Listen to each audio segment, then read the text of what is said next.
If you've ever explained a career pivot and felt a subtle pause in the room, that moment where people stopped nodding and started recalibrating, this episode is for you. Because that pause isn't about whether you're qualified, it's about risk. And the way most people explain career changes, even very smart, accomplished people, quietly increase perceived risk instead of reducing it.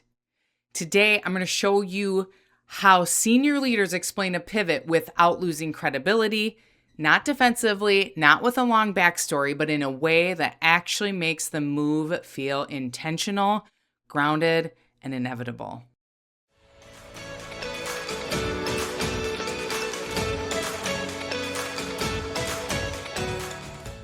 I'm Renee Frey, America's career strategist and your ultimate hype woman for building a career and life you actually love.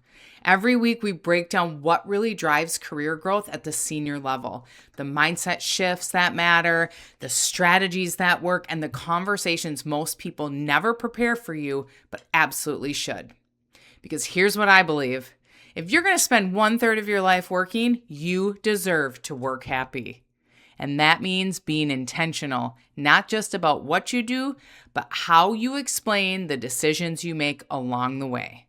So whether you're new here or you've been listening a while, I'm really glad you're here. Let's dig in.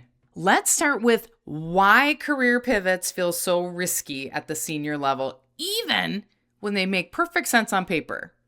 That hesitation you sometimes feel in an interview, the follow-up questions get a little sharper, the shift from curiosity to evaluation, that's not about your resume.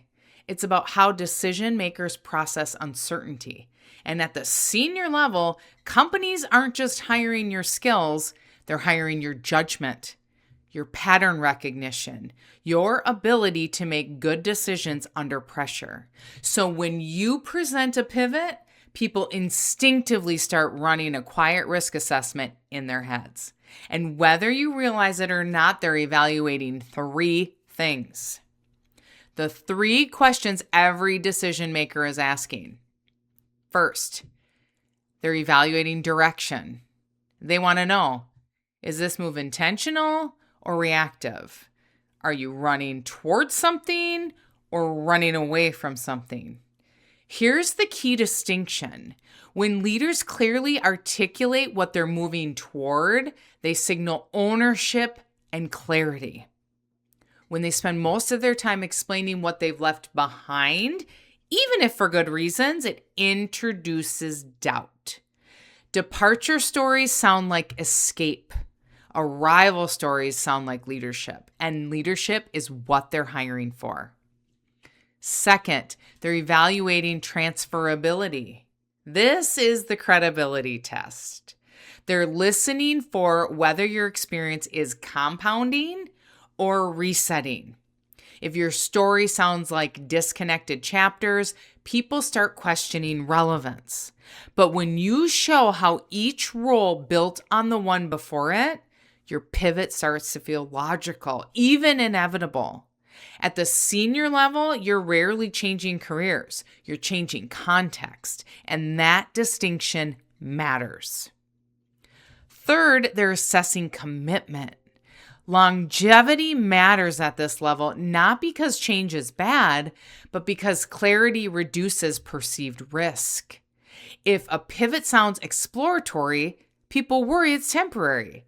If it sounds grounded, they trust it's deliberate. And trust is what leads to offers, funding, and opportunity. So here's where most pivot stories fall apart. Most leaders start by explaining why they left, why it stopped working, why it no longer fit, why they needed something different.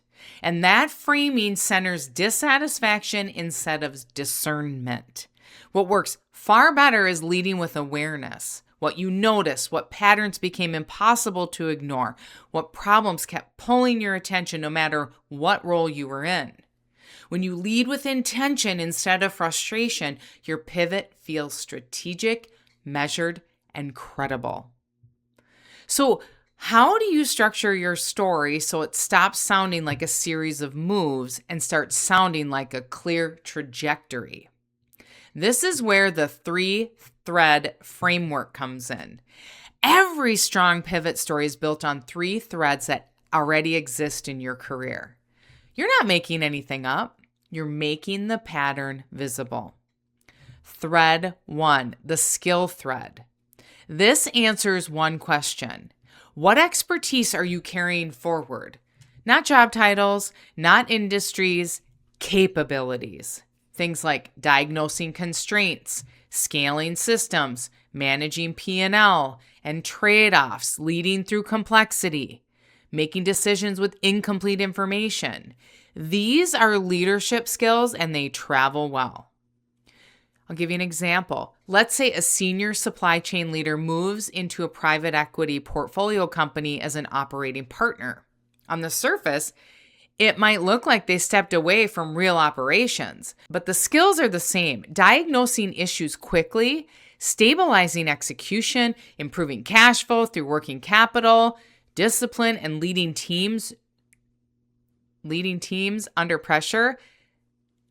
The environment shifted, the capability didn't. And when you articulate this clearly, your experience stops sounding industry specific and starts sounding leadership specific. And that's when the doors open. Thread 2, the problem thread. This answers a different question. What type of problem have you consistently been drawn to solve? Efficiency, clarity in chaos, scaling under pressure, execution when the stakes are high. Industries change, problems repeat. Senior leaders tend to gravitate towards the same kind of challenge, just in different environments. And when you name that pattern, your pivot gains coherence. It stops sounding random and starts sounding intentional. Thread number 3, the evolution thread. This is where everything comes together. The evolution thread shows how your previous roles prepared you for this move incrementally. What did you start noticing from your vantage point? What gaps became impossible to ignore? What insights made staying put harder than moving forward? This is what turns a pivot into progression. It's not a leap, it's the next logical step. Here's what a strong pivot narrative sounds like when those 3 threads are woven together. My experience gave me deep expertise in building scalable systems under pressure. Across roles, I consistently gravitated towards structuring complexity. Over time, I saw a gap I couldn't ignore, so this move wasn't a departure. It was a natural evolution of where my thinking had already gone. That story feels inevitable, and inevitability builds confidence. Before we wrap, let me call out 4 mistakes I see senior leaders make all the time. Mistake number 1, apologizing for the pivot. The moment you apologize, you introduce doubt where none existed. Mistake number 2, leading with what didn't work. Even when true, it weakens your positioning. Mistake number 3, being vague. More meaningful doesn't build trust. Specificity does. Mistake number 4, downplaying past success.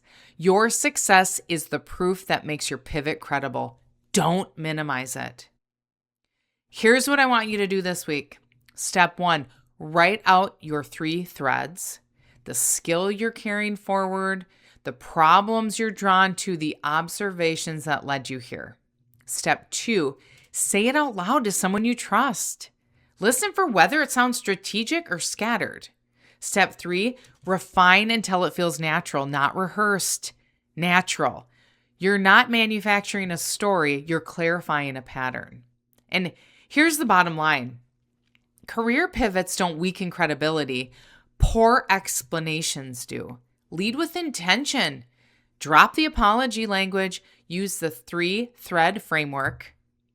And you're golden.